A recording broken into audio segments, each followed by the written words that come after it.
বাংলাদেশের নির্বাচনী ইতিহাসে আওয়ামী লীগ ও বিএনপি সর্বপ্রথম তাদের নির্বাচনী প্রতিদ্বন্দ্বিতা শুরু করে 1979 সালের দ্বিতীয় জাতীয় সংসদ নির্বাচনে, যেখানে বিএনপির দলীয় প্রধান জিয়াউর রহমান এবং আওয়ামী লীগের দলীয় প্রধান ছিলেন আসাদুজ্জামান খান।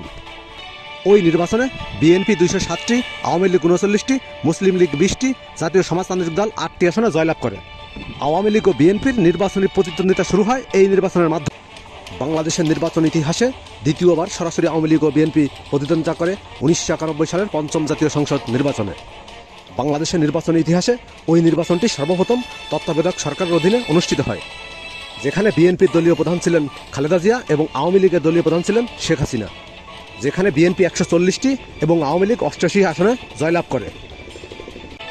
বাংলাদেশের নির্বাচনী ইতিহাসে তৃতীয়বার আওয়ামী লীগ ও বিএনপি সরাসরি প্রতিদ্বন্দ্বিতা করে 1996 সালের সপ্তম জাতীয় সংসদ নির্বাচনে, যেখানে বিএনপির দলীয় প্রধান ছিলেন খালেদা জিয়া এবং আওয়ামী লীগের দলীয় প্রধান ছিলেন শেখ হাসিনা। ওই নির্বাচনে আওয়ামী লীগ 146টি এবং বিএনপি 116টি আসনে জয়লাভ করে। শেখ হাসিনা 1996 সালের নির্বাচনে প্রথম প্রধানমন্ত্রী। চতুর্থবারের মতো আওয়ামী লীগ ও বিএনপি সরাসরি নির্বাচনী প্রতিদ্বন্দ্বিতায় অংশগ্রহণ করে অষ্টম জাতীয় সংসদ নির্বাচন 2001 সালের নির্বাচনে, যেখানে বিএনপির দলীয় প্রধান খালেদা জিয়া এবং আওয়ামী লীগের দলীয় প্রধান শেখ হাসিনা ছিলেন।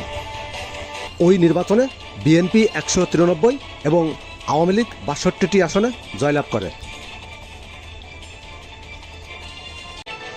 বাংলাদেশের নির্বাচনী ইতিহাসে আওয়ামী লীগ ও বিএনপি পঞ্চমবারের মতো প্রতিদ্বন্দ্বিতা করে নবম জাতীয় সংসদ নির্বাচন 2008 সালে, যেখানে বিএনপির দলীয় প্রধান খালেদা জিয়া এবং আওয়ামী লীগের দলীয় প্রধান শেখ হাসিনা ছিলেন।